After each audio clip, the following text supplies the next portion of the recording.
भारत के लोकतंत्र के इतिहास में ये पहली बार हुआ है कि एक सिटिंग चीफ मिनिस्टर को केंद्र सरकार द्वारा गिरफ्तार किया गया है।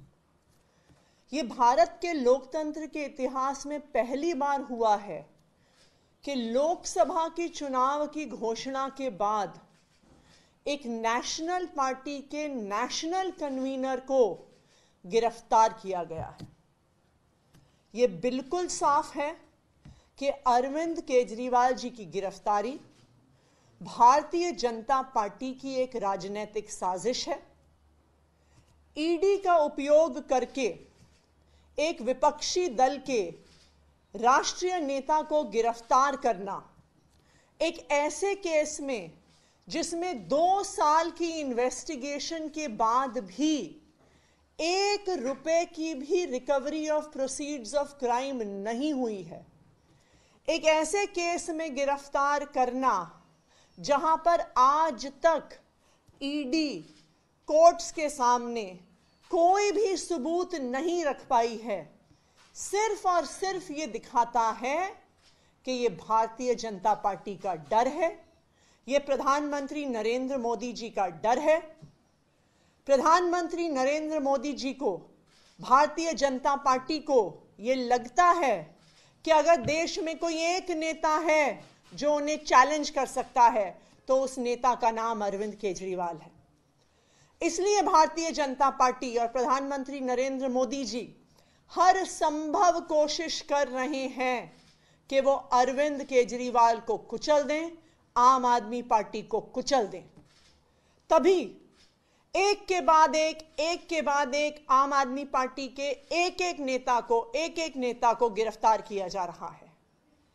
आज आम आदमी पार्टी के number 1, number 2, number 3, number 4, number 5 के सारे नेताओं को झूठे आरोपों पर भारतीय जनता पार्टी शासित केंद्र सरकार और उनके पॉलिटिकल हथियार एनफोर्समेंट डायरेक्टोरेट ने गिरफ्तार कर लिया है।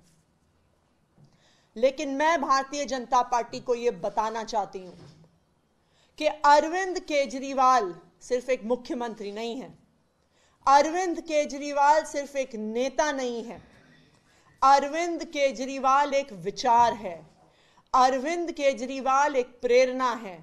अरविंद केजरीवाल वो आदमी है जो अपनी IRS की नौकरी छोड़कर, इनकम टैक्स की नौकरी छोड़कर दिल्ली की सड़कों पर उतरा था इस देश के लोकतंत्र को बचाने के लिए, इस देश के संविधान को बचाने के लिए।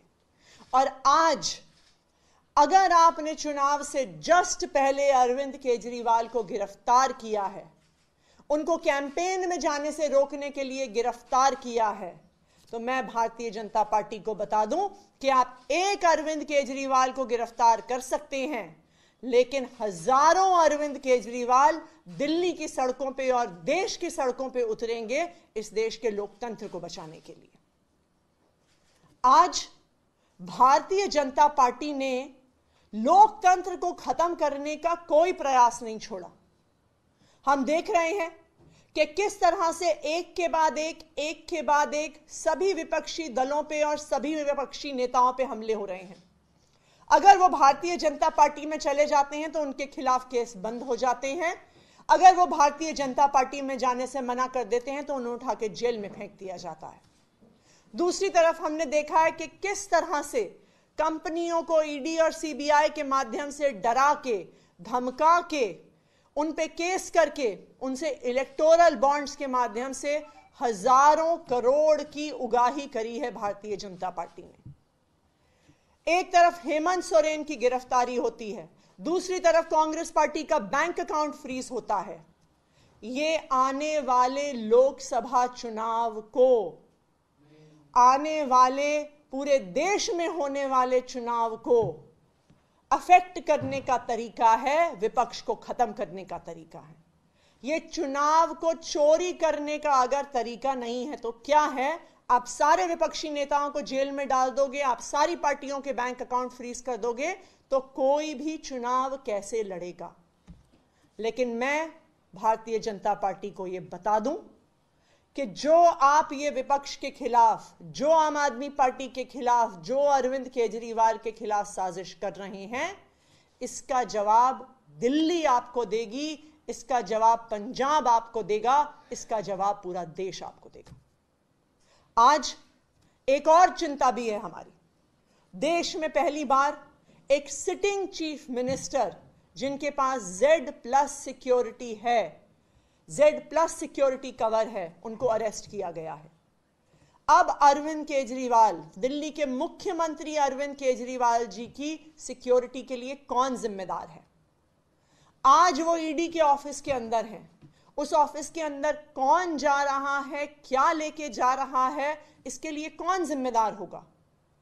तो ये एक बहुत बड़ी चिंता आम आदमी पार्टी की भी है, ये एक बहुत बड़ी चिंता देश की भी है कि क्या केंद्र सरकार ईडी की कस्टडी में अरविंद केजरीवाल को पर्याप्त सिक्योरिटी दे रही है कि नहीं दे रही है।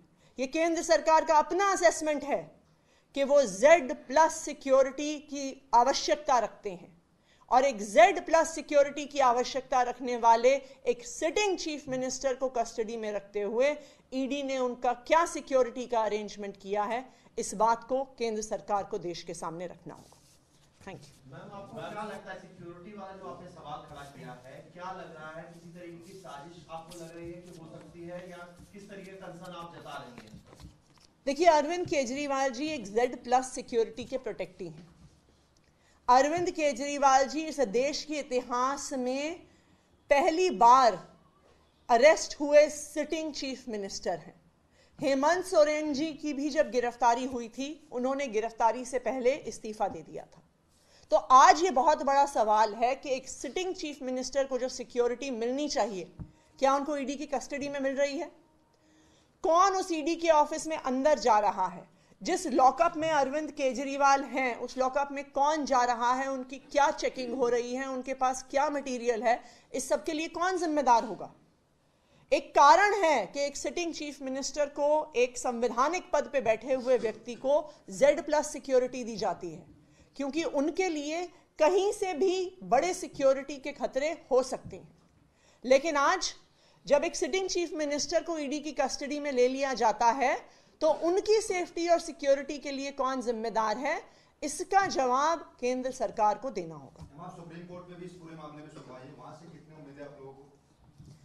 देखिए, हम सुप्रीम कोर्ट से ये उम्मीद करते हैं कि सुप्रीम कोर्ट जिसने बार बार कहा है कि लोकतंत्र की हत्या नहीं होनी चाहिए, आज वो सुप्रीम कोर्ट ना सिर्फ आम आदमी पार्टी को, ना सिर्फ अरविंद केजरीवाल को, बल्कि इस देश के लोकतंत्र को भी न्याय देगा।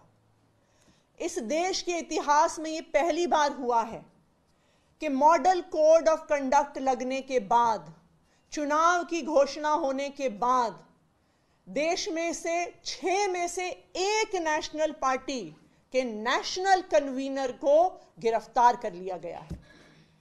यह लोकतंत्र की लेवल प्लेइंग फील्ड का हनन नहीं है तो क्या है? आपने क्यों गिरफ्तार किया अरविंद केजरीवाल को चुनाव की घोषणा होते ही? क्योंकि आप चाहते हैं, भारतीय जनता पार्टी चाहती है कि वो चुनाव में कैंपेन ना कर सकें, कि वो देश भर में जाके इंडिया गठबंधन के लिए कैंपेन ना कर सकें। तो ये देश के इतिहास में, इस देश के लोकतंत्र के इतिहास में पहली बार हुआ है। और हम सुप्रीम कोर्ट से उम्मीद करते हैं कि सुप्रीम कोर्ट ने जब भी लोकतंत्र की हत्या करने की कोशिश करी है भारतीय जनता पार्टी ने, चाहे चंडीगढ़ के मेयर के चुनाव में, चाहे इलेक्टोरल बॉन्ड्स के माध्यम से, तो सुप्रीम कोर्ट ने सामने आके लोकतंत्र को बचाया है।